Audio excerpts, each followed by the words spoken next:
आप सबको एक बार फिर से जय मसीह की।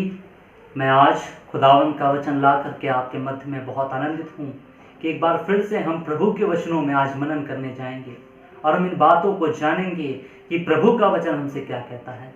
इसलिए आइए हम निकालेंगे प्रभु के वचन से व्यवस्था विवरण की पुस्तक उसका 28 अध्याय उसकी पहली और दूसरी आयत। व्यवस्था विवरण की पुस्तक उसका 28 अध्याय उसकी पहली और दूसरी आयत कुछ इस प्रकार से लिखा है, मैं आपके लिए पढ़ूंगा। यदि तू अपने परमेश्वर यहोवा की सब आज्ञाएं जो मैं आज तुझे सुनाता हूँ चौकसी से पूरी करने को चित्त लगाकर उसकी सुने और वह तुझे पृथ्वी की सब जातियों में श्रेष्ठ करेगा। फिर अपने मन परमेश्वर यहोवा की बातें सुनने के लिए लगा और यहोवा के सुनने के कारण ये सब आशीर्वाद तुझ पर होंगे। प्रभु के वचन के पढ़े और सुने जाने में प्रभु में आशीषित करे।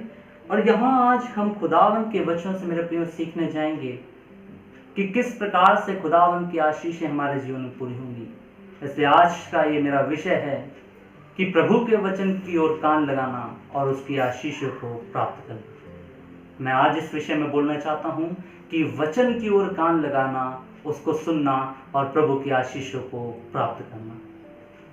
मेरे प्रियो, मैं आपको बताना चाहता हूँ कि हम खुदावंद यीशु मसीह के चलाए हुए लोग हैं, हम खुदावंद यीशु मसीह के चेले हैं, हम खुदावंद यीशु मसीह के पीछे चलने वाले लोग हैं, हम पासवान हैं, हम उसके विश्वासी हैं, हम उसके जन हैं, उसके पुत्र हैं, पुत्रियां हैं। हम तो बहुत सारे नामों को हम ले सकते हैं, एक लंबी लिस्ट बन जाएगी और हम कहते हैं हम खुदावंद के चुने हुए हैं।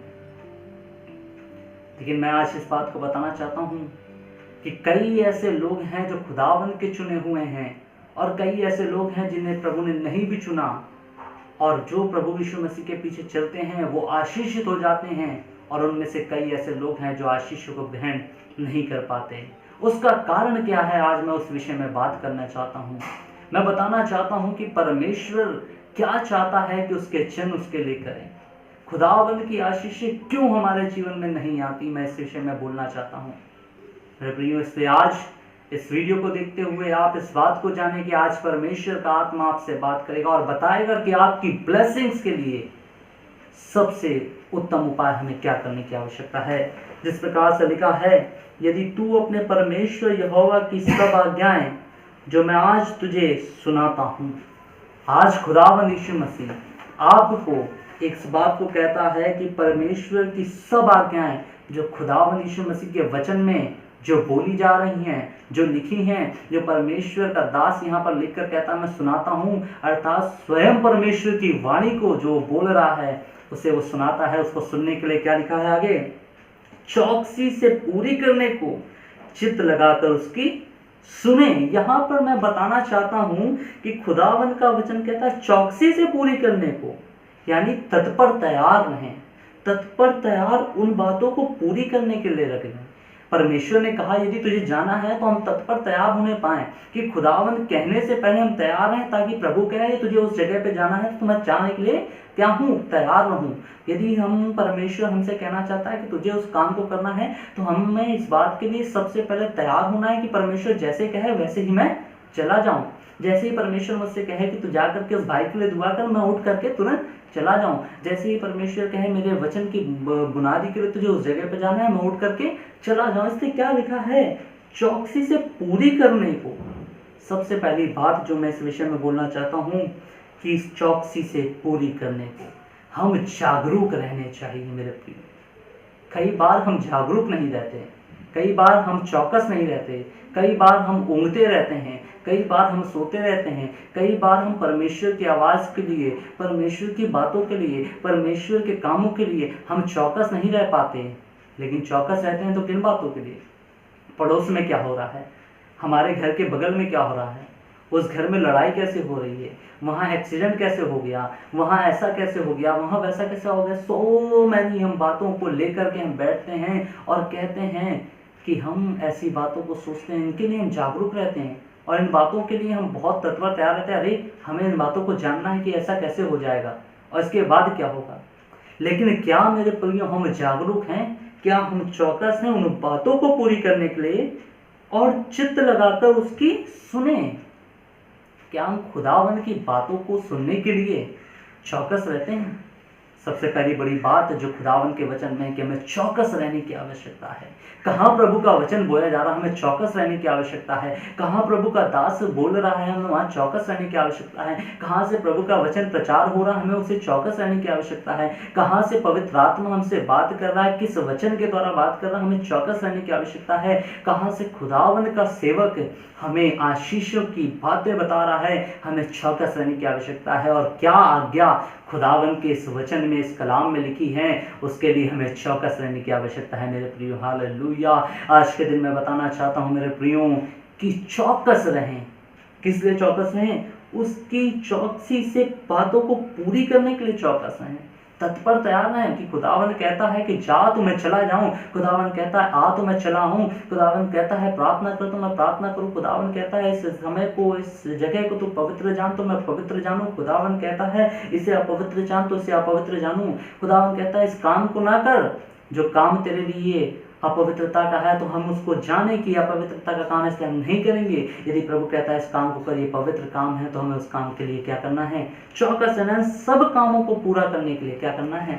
चौकस रहना है। और जब हम चौकस रहते हैं तो उसके बाद जो दूसरी बात है वो ये है, चित्त लगाकर उसको सुने। हम चर्च आते हैं, हम वचनों को सुनते हैं, हम प्रभु की वाणी को सुनते हैं, प्रभु के दास हमसे बातें करते हैं। कई बार प्रभु के दास हमारे घर में आते हैं, हमें समझाते हैं।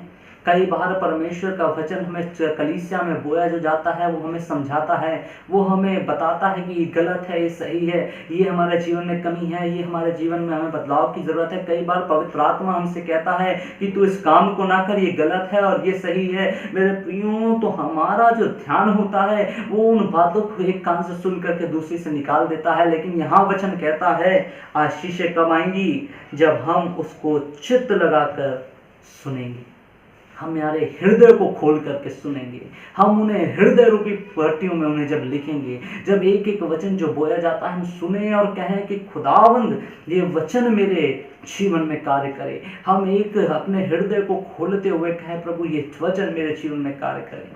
और जब हम उसे हृदय की उस द्वार को खोल करके सुनते हैं मेरे प्रियो, वो हमारे जीवन में एक आशीष का कारण लेकर आता है। फिर कहता है जब इन दोनों बातों को हम पूरी करते हैं, चौकसी से पूरी करने के लिए चित्त लगाकर उसकी सुनते हैं, और तब लिखा है तो वह उसे पृथ्वी की सब जातियों में क्या करेगा? श्रेष्ठ करेगा। हालेलुया। खुदावंद कहता है जब तू चौकस रहेगा, जब तू सारी बातों को चित्त लगाकर सुनेगा, तो मैं तुझे पृथ्वी की सब जातियों में क्या करूंगा? श्रेष्ठ करूंगा। अर्थात तू सबसे बड़ा होगा, सबसे बलवान होगा, सबसे बड़ा आशीषित एक व्यक्ति होगा, सबसे जागरूक एक व्यक्ति यदि तू है तो खुदा की नजरों में और खुदा की ओर से तू एक आशीषित व्यक्ति है। मेरे प्रियो, यदि हम आशीषित होना चाहते हैं तो हमें वचन बताता है कि चौकसी से उसे पूरी करने के लिए चित्त लगाकर उसकी बातों को सुनना है, हृदय को खोलते हुए, ध्यान को प्रभु के वचन की ओर देते हुए। पवित्र आत्मा आज मुझसे क्या कह रहा है उस बातों को जानते हुए, क्योंकि खुदावंद की आशीषें यूं ही नहीं आती हैं जब तक हम उन्हें मानने के लिए, उनकी आज्ञाओं को, उनके वचनों को मानने के लिए नहीं बढ़ते। हम 6 साल के विश्वासी होंगे, हम 10 साल के विश्वासी होंगे, हम 12 साल के, हम जन्म से भी विश्वासी यदि हैं, और यदि हम उसके वचन का पालन नहीं कर रहे हैं, तो मेरे प्रियो जो आशीषें हमारे जीवन में होनी चाहिए उन आशीषों में कमी हो सकती है। उन आशीषों में शैतान हमारे जीवन में समस्याओं को ला सकता है, परेशानियों को ला सकता है, क्योंकि वचन बताता है कि शैतान जो है वो वचनों को जानता है, और शैतान जो है वो प्रभु के नाम से थरथराता है। मेरे प्रियो, याकूब के पत्र में लिखा है शैतान जो है, दुष्ट आत्माएं जो है उसके नाम को जानती हैं और थरथराती हैं। तो यदि हम मनुष्य जिसे प्रभु ने बनाया, यदि हम उसके नाम का भय नहीं करते, यदि हम उसके वचन का आदर नहीं करते, तो शैतान समस्याओं को ले आता है और वो आशीषों को रोक देता है। इसलिए आज यदि हम चाहते हैं कि हम आशीषित हो जाएं, तो खुदावन के इन वचनों की ओर कान लगाएं। लिखा सब आज्ञाएं जो मैं आज तुझे सुनाता हूँ चौकसी से पूरी करने को चित्त लगाकर उसके सुने, तो पृथ्वी में सब जातियों से श्रेष्ठ करेगा। और आगे लिखा है फिर अपने परमेश्वर यहोवा के सुनने के कारण, अभी तक हम प्रभु की आज्ञाओं को क्या कर रहे थे? मानने के कारण, चौकस रहने के कारण हम अपने हृदय को क्या कर रहे हैं? खोल रहे हैं। लेकिन यहाँ पर कहता है कि फिर अपने परमेश्वर यहोवा की सुनने के कारण पवित्र आत्मा हमसे क्या कह रहा है, पासवान हमसे क्या कह रहा है, प्रभु का ये कलाम हमसे क्या कह रहा है, क्या करना है, हमें सुनना है। सुनने का ये मतलब नहीं कि एक कान से सुन के दूसरे से निकाल दें, परंतु सुनने का मतलब ये है कि सुनना है और फिर उसे चौकस करके रह करके पूरा करना है। यदि प्रभु ने कहा दाएं मुड़ तो हमें दाएं मुड़ना है, यदि प्रभु कहता है बाएं मुड़ हमें बाएं मुड़ना है। यदि प्रभु का दास कहता है तुझे इस काम से जो कर रहा है तू, इस काम से तुझे कुछ लाभ नहीं, ये श्राप लाएगा, तो हमें उसे काम को रोक देना है। यदि परमेश्वर का दास कहता है कि ये प्रभु का काम है, इसको देख वचन में ऐसा लिखा है, तुझे ऐसा करना है, ऐसा ही करना है, तो ऐसा ही करते रहें, तब आशीषों को हमारे जीवन में हम देखेंगे। लिखा है फिर अपने परमेश्वर यहोवा के सुनने के कारण ये सब आशीर्वाद तुझ पर पूरे होंगे। हालेलुया। मेरे प्रियो, मैं बताना चाहता हूँ खुदावंद की आशीषें जो है ना, हमारे जीवन के लिए यूं ही नहीं होती हैं, परंतु हमारे जीवन के साथ साथ हमारी पीढ़ी दर पीढ़ी एक बदलाव को लेकर के आती हैं। हमारी जनरेशन जो है वो बदल जाती है, हमारे जो पीढ़ी के जो लोग हैं वो बदल जाते हैं और वो परमेश्वर की महिमा करने लगते हैं। और जो बातें हमारी आंखों ने नहीं सुनी, जो हमारे चित्त में नहीं समाई, ऐसी अद्भुत बातों को हमारे जीवनों में करता है। हालेलुया। इसलिए आज मैं बताना चाहता हूँ, यदि आप मुझे सुन रहे हैं और यदि आप एक विश्वासी हैं, कलीसिया का कोई भी अंग है, और यदि आप नए लोग हैं, तो मैं बताना चाहता हूँ जो आशीषें आपके जीवन में अभी तक नहीं आई हैं, जिनको आपकी आंखों ने नहीं देखा, जिनको आपके चित्त में कभी भी नहीं आएंगे, जिनको आपने कभी सोचा नहीं है, खुदावंद ऐसी आशीषों को हमें देना चाहता और कहता है जब हम उसकी ओर कान लगा करके उनको सुनेंगे तो ये सब आशीर्वाद हमारे जीवन में पूरे होंगे। इसके आगे एक लंबी लिस्ट है, क्या क्या आशीर्वाद है, वो हमारे घर से लेकर घर की एक एक चीज़ के बारे में कहता है। ये सारी चीज़ें आशीषित हो जाएंगी। इसलिए मेरे प्रिय, मैं बताना चाहता हूँ कि हम प्रभु का भय करें और प्रभु की इन बातों को सुने और देखें कि परमेश्वर के वचन में क्या क्या बातें हैं जो हमको चाहता है कि हम उनको सुन करके अपने जीवनों में पूरी करें। इसलिए हम निकालेंगे प्रभु के वचन से व्यवस्था विवरण की पुस्तक, उसका 5वां अध्याय, उसकी पहली से लेकर के 3 पदों में कुछ इस प्रकार से लिखा है। व्यवस्था विवरण उसका 5वां अध्याय, पहली आयत से लेकर 3री आयत तक। मूसा ने सारे इस्राएलियों को बुलाकर कहा, हे इस्राएलियों, जो जो विधि और नियम मैं आज तुम्हें सुनाता हूँ वे सुनो, इसलिए कि उन्हें सीख कर मानने में चौकस रहो। वहां हम देखते हैं परमेश्वर का दास लिखता है कि वहां परमेश्वर ने उससे कहा है कि ये हमारी बातें जो हैं उनको चौकसी से क्या करो, पूरा करने के लिए अपना चित्त लगाओ, अपने ध्यान को लगाओ, अपने हृदय को खोलो और सुनो, तब आशीर्वाद पूरे होंगे। यहाँ मूसा भी कहता है जो परमेश्वर से 10 आज्ञाओं के लिए, जो परमेश्वर ने मूसा को 10 आज्ञा दी, उन 10 आज्ञाओं में वो उसको कहता है कि इनको सुनता है और वे सुनो, इसलिए कि उन्हें सीख कर मानने में चौकस रहो। ये वचन की जो जो बातें हैं मेरे प्रियो, इनको सुनना ही नहीं है, परंतु क्या करना है, मानना भी है। हमें चौकस रहना है, हमें सुनना है और हमें मानना है। और लिखा है मानने में चौकसी करो। हमारे परमेश्वर यहोवा ने होरेब पर से ये वाचा बांधी है। उसने उस पर्वत से वाचा बांधी है और बताया है क्या वाचा बांधी है। इस वाचा को यहोवा ने हमारे पितरों से नहीं पर हम ही से बांधा है। मेरे प्रियो, आज के दिन यदि आप मुझे सुन रहे हैं, मैं बताना चाहता हूँ ये वाचा इजराइलियों से नहीं, इजराइलियों के पितरों से नहीं, परंतु आज जो आप मुझे सुन रहे हैं आपसे और मुझसे बांधी है। और लिखा है जो यहाँ आज के दिन जीवित हैं, आप जो लोग जीवित हैं, जो आप लोग इस बातों को देख रहे हैं, जो उसके वचन को सुन रहे हैं, जो आज प्रभु में भरोसा करते हैं, विश्वास करते हैं, उनके लिए उसने एक वाचा को बांध रखा है। और मेरे प्रियो, क्या वाचा बांध रखी है, ये वाचा बांध रखी कि हम उसके वचनों को सुने और पालन करें। इससे हम निकालेंगे 5वां अध्याय उसका 12 से लेकर 14 पद। हम कुछ बातों को देखेंगे कि क्या कुछ बातें हैं जिन्हें हमें मानना है। लिखा है 12 पद में, तू विश्राम दिन को पमान कर पवित्र रखना, जैसे तेरा परमेश्वर यहोवा तुझे आज्ञा देता है। मेरे प्रियो, कई बार हम विश्वासी हो जाते हैं, कई बार हम परमेश्वर के आराधक हो जाते हैं, लेकिन हम जो है विश्राम दिन को पवित्र नहीं मानते। हम प्रभु की आराधना के लिए कलीसियाओं में नहीं जाते, हम प्रभु का वचन सुनने के लिए कलीसियाओं में नहीं जाते, हम प्रभु की संगति में नहीं बैठते, हम प्रभु के वचन को नहीं सुनते, पासवान को हम नहीं बुलाते। हम आशीषों को प्राप्त कैसे कर पाएंगे जब खुदावंद लिखता है कि चौकस रहना है, सुनना है और उन्हें मानना है। तो मानने के लिए पहली बात जो मैं बता रहा हूँ वो ये है कि तू विश्राम दिन को पवित्र मानकर रखना, जैसे तेरा परमेश्वर यहोवा तुझे क्या करे, आज्ञा दी है। 6 दिन तो परिश्रम करना अपना सारा कामकाज करना, परंतु सातवां दिन तेरे परमेश्वर यहोवा के लिए विश्राम दिन है। उसमें ना किसी भांति का कामकाज करना, ना तेरा बेटा, ना तेरी बेटी, ना तेरा दास, ना तेरी दासी, ना तेरा बैल, ना तेरा गधा, ना कोई पशु, ना कोई परदेशी भी जो तेरे फाटकों के भीतर हो, जिससे तेरा दास और तेरी दासी भी तेरे समान विश्राम करें। यहाँ पर प्रभु का वचन कहता है कि हमें उस दिन काम नहीं करना है, लेकिन हमें क्या करना है, प्रभु की आराधना करनी है। लेकिन आज का समय ऐसा नहीं है। आज का समय ऐसा है, लोग सातों दिन काम करते हैं। आज का समय ऐसा है, हम सातों दिन काम करना चाहते हैं, लेकिन प्रभु का वचन कहता है कि सातवें दिन को हमें विश्राम दिन को पवित्र जानकर हमें मनाना है और प्रभु के भवन में आकर उसकी आराधना करनी है। लेकिन आज के दिन यदि हम, मेरे प्रियो, प्रभु के जन हैं, तो हमारी सबसे बड़ी ज़रूरत जो है कि उसके वचन को सुनने के लिए चौकस रहें और उसे मानने के लिए क्या करें, हम कलीसिया में जाएं।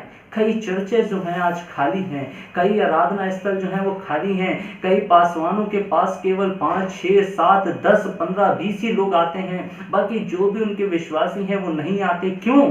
क्योंकि वो प्रभु के वचन को सुनते तो हैं लेकिन चौकस नहीं रहते, वो उसको ध्यान नहीं लगाते हैं, हृदय नहीं खोलते और वो उसको मानना नहीं चाहते हैं। आज के दिन मैं बताना चाहता हूँ, मानने के लिए हमें क्या करना है, हमें विश्राम दिन को पवित्र मानना है और कलीसिया में आना है, क्योंकि वचन बताता है कि परमेश्वर जो है कलीसिया का सिर है और कलीसिया सारी आशीषों का केंद्र बिंदु है मेरे प्रियो। इसलिए हमें कलीसिया का एक अंग होना है। आज की कलीसियाएं जो हैं वो परमेश्वर के वचन का प्रचार तो करें, लेकिन प्रचार को सुनने वाले लोग वहां पर नहीं उपस्थित, वो अपने कामों में व्यस्त हो गए, तो आशीषें कहाँ से आएंगी? यदि हमारे पास खुदावंद यीशु मसीह के लिए समय नहीं है तो आशीषें कहाँ से आएंगी? यदि हम पवित्र आत्मा की मांग नहीं करते तो आशीषें कहाँ से आएंगी? यदि हम वचन को नहीं सुनते तो आशीषें कहाँ से आएंगी? इसलिए हमें विश्राम दिन को पवित्र जानना है, कलीसिया आना है, परमेश्वर की संगति में बैठना है, क्योंकि एक वचन जो है वो हमारे हृदयों को बदल सकता है। एक ही वचन हमारे जीवन को बदल सकता है और वचन बताता है कि विश्वास सुनने से आता है और सुनना प्रभु के वचन से है। और जब हम सुनेंगे तो विश्वास आएगा और विश्वास हमारे जीवन में कार्य करेगा, तो हम आशीषित हो जाएंगे, हम चंगे हो जाएंगे, हम छुटकारा पा लेंगे, हम प्रभु की उस योजना के तहत होकर के प्रभु के काम को करने लगेंगे। आगे इस प्रकार से लिखा है, यदि हम पढ़ें मत्ती रचित सुसमाचार उसका 7वां अध्याय उसकी 24 और 25 आयतों में कुछ इस प्रकार से लिखा है। हम पढ़ेंगे कि नए नियम में परमेश्वर का वचन क्या कहता है। कई बार हम सोचते हैं ये पुरानी ही बातें हैं, लेकिन प्रभु का वचन बताता है कि परमेश्वर प्रभु यीशु मसीह इसलिए नहीं आया कि वो व्यवस्था को खत्म कर दे, परंतु इसलिए आया क्योंकि वो व्यवस्था को पूरी करे और उसकी आगे की बातों को हम बताते हैं। इस प्रकार से मैं बताना चाहता हूँ कि नया नियम जो है वो हमारे लिए इसलिए नहीं कि हम पुराना भुला बैठें, परंतु इसलिए है कि हम पुराने के साथ साथ नई वाचाओं को भी समझें और अपने जीवन में लागू करें। इसलिए मत्ती रचित सुसमाचार का 7 अध्याय की 24 और 25 आयतों में कुछ इस प्रकार से लिखा हम देखेंगे। इसलिए जो कोई मेरी ये बातें सुनकर उन्हें मानता है, क्या बात है कि परमेश्वर के विश्राम दिन को पवित्र मानेंगे, और क्या बात है कि हम परमेश्वर के कामों को करेंगे, क्या बात है कि हम परमेश्वर के चरणों में आएंगे, हम कलीसिया में आएंगे, ये बातें प्रभु की आत्मा की हम चलाए चलेंगे, ये बातें परमेश्वर के दास की हम सुनेंगे, ये बातें परमेश्वर के कामों को करेंगे, ये बातें जब हम सुनते हैं लिखा है। इसलिए जो कोई मेरी ये बातें सुनकर उन्हें मानता है वह उस बुद्धिमान मनुष्य के समान ठहरेगा जिसने अपना घर चट्टान पर बनाया। हालेलुया। लिखा है, और मेघ बरसा और बाढ़ें आई और आंधियां चली और उस घर से टकराई, फिर भी वह घर नहीं गिरा क्योंकि उसकी नींव चट्टान पर डाली गई थी। मैं कुछ बातें और जोड़ना चाहता हूँ। यदि हम प्रभु की बातों को सुनेंगे, यदि हम कलीसिया में आएंगे, हम पासवान की सुनेंगे, हम पवित्र आत्मा की सुनेंगे, वचन पढ़ करके, वचन की सुन करके उसके नियम के अनुसार चलेंगे, प्रभु कहता है जिस प्रकार से मेघ बरसेगा अर्थात संकट आएंगे, जिस प्रकार से बाढ़ें आएंगी अर्थात परेशानियां आ जाएंगी, जिस प्रकार से लिखा और आंधियां आएंगी यानी कि शैतान की शक्तियां हमें हिलाएंगी, और जिस प्रकार से लिखा और उस घर से टकराएंगी, हमारे विश्वास के उस घर से जो खुदावंद यीशु मसीह में किया है उससे यदि टकराएंगी, फिर भी वह नहीं गिरेगा, अर्थात हम गिरेंगे नहीं, हम खड़े रहेंगे, हम स्थिर रहेंगे, आशीषों को पाएंगे, पवित्र आत्मा के साथ हम बने रहेंगे। और लिखा है क्योंकि उसकी नींव चट्टान पर डाली, अर्थात हमारी नींव प्रभु यीशु मसीह के उस विश्वास के वचन पर डाली गई है, खुदावंद पे नींव डाली गई, खुदावंद ने हमें स्थिर किया है, खुदावंद के वचन ने हमें स्थिर किया है। हमारी फाउंडेशन जो है प्रभु यीशु मसीह है। हमने यीशु मसीह को पकड़ करके आगे बढ़े हैं। हम यीशु मसीह के ही द्वारा उस स्वर्गीय पिता के पास जाने के लिए तैयार किए गए लोग हैं मेरे प्रिय। कलीसिया जो है वो प्रभु यीशु मसीह के दुल्हन है और जिसे वो लेने आएगा और वो स्वर्ग में पिता के पास जाएगी। हम उस प्रभु यीशु मसीह के चलाए चलने वाले हैं। मैं बताना चाहता हूँ इस अंत के दिनों में, इस समय में जब लोग संकट में हैं, इस परेशानी में हैं, तकलीफों में हैं, ये एक प्रकार की मेघ बरस रहा है, एक प्रकार की बाढ़ें हैं, एक प्रकार की आंधियां हैं, एक प्रकार की समस्याएं हैं जो टकरा रही हैं। हम विश्वासी लोगों के लिए एक आश्वासन है कि कुछ भी हो जाए, खुदावंद यीशु मसीह हमें स्वर्ग की आशीषों को देगा। हालेलुया। इससे मेरे भाइयों मैं बताना चाहता हूँ, प्रभु यीशु मसीह के चलाए चलें, प्रभु यीशु मसीह के वचन को सुने, कलीसिया में आए, उसका आदर करें और प्रभु में आशीषित करेगा। लिखा है कि प्रभु यीशु मसीह में हम स्थिर होंगे और आशीष पाएंगे। वचन बताता है कि खुदावंद की आज्ञाओं को सुनने से हमारे जीवन में आशीष आएंगे और वो आज्ञाएं हमारे जीवन को परेशानी से निकालेंगी, संकट से निकालेंगी, तकलीफ़ों से निकालेंगी और हमें स्थिर करेंगी और हम एक बुद्धिमान पुरुष के समान हो जाएंगे, बुद्धिमान मनुष्य के समान हो जाएंगे। क्या मैं और आप इसलिए तैयार हैं? इससे मेरे प्रिय आज मैं बताना चाहता हूँ, आप जब मुझे सुन रहे हैं इस बात को जानें, खुदावंद की बातों को सुनने के लिए मैंने 3 बात बताई, चौकस रहें। दूसरी बात बताई उसको सुने और तीसरी बात मैंने वचन से बताई कि उसको मानने के लिए आप तैयार रहें। तो वचन बताता है सब आशीर्वाद पूरे होंगे, आप आशीषित होंगे, आपके बच्चे आशीषित होंगे, आपके पशु पक्षी आशीषित होंगे और आप एक बुद्धिमान मनुष्य के समान उस बाढ़ से, उस आंधी से, उस संकट से, उस परेशानी से, कलेश से, सबसे बच खड़े होकर के एक स्थिर व्यक्ति हो जाएंगे। और यदि आप कहते हैं कि मैं आशीषित नहीं हूँ, तो मेरे प्रिय में बताना चाहता हूँ, खुदावंद का वचन कहता है कि तुम्हारे मुख में सामर्थ है, तुम्हारे मुख में मृत्यु और जीवन है। यदि हम मेरे प्रियो कहते हैं हम आशीषित हैं, तो खुदावन हमें आशीषों से भर देगा। यदि हम कहते हैं हम प्रभु के चलाए चलने वाले एक सेवक हैं, तो प्रभु में एक सेवक बनाएगा। यदि हम पवित्र आत्मा से कहते हैं पवित्र आत्मा आओ और मेरे हृदय में वास कर और मुझे तू सिखा कि मुझे क्या करना है, वो सिखाएगा और हम एक परमेश्वर के जीवित और एक आशीषित लोग हो जाएंगे। इसलिए आज मेरा विषय इस प्रकार से था कि किस प्रकार से हम आशीषों को पा सकते हैं। सबसे पहली बात मैंने बताई कि परमेश्वर के वचन के लिए चौकस रहें। कहाँ हैं, कहाँ बोला जा रहा है, कौन पासवान है, हम सुनने के लिए तैयार रहें। दूसरी बात उन्हें सुने और हम जाएं और तीसरी बात हम मानें, तब प्रभु हमें आशीषित करेगा और हमें एक बहुत उत्तम दास बनाएगा। मैं आज के दिन इस बात को बताना चाहता हूँ कि प्रभु यीशु मसीह आपसे प्रेम करता है। यदि आप पहली बार मुझे सुन रहे हैं, प्रभु यीशु मसीह भाई बहन, प्रभु आपको प्रेम करता है और प्रभु आपको आशीषित करना चाहता है। यदि आप उसके विश्वासी नहीं भी हैं, तो भी आज ही प्रभु यीशु मसीह को आप ग्रहण करें, खुदा उनको पुकारें, आपके टूटे हुए बाड़ों को बनाएगा, आपके जीवन में आशीषों को लाएगा। जो पीढ़ियों से श्राप हैं, श्राप टूट जाएंगे, बंधन टूट जाएंगे, क्योंकि यीशु मसीह आशीषों का स्रोत है। और जो कोई उसके पास आता है वो कभी भूखा और प्यासा नहीं रहता, परंतु एक आशीषित जन हो जाता है। इससे एक बार से मैं फिर से आप सबको आशीष देता हूँ। प्रभु यीशु मसीह के नाम से आप सब आशीषित हो जाएं और होने पाए आपके जीवन में एक बदलाव आए। आप कलीसिया में जाएं, आप पासवान की बातों को सुनें, वचन का आदर करें, सुनने में चौकस रहें और उन्हें मानें, अपने हृदय को खोलें और प्रभु आपके जीवन में आशीषों को देगा। इन वचनों के द्वारा प्रभु आप सबको आशीष दें। एक बार फिर से आप सबको जय मसीह की बात।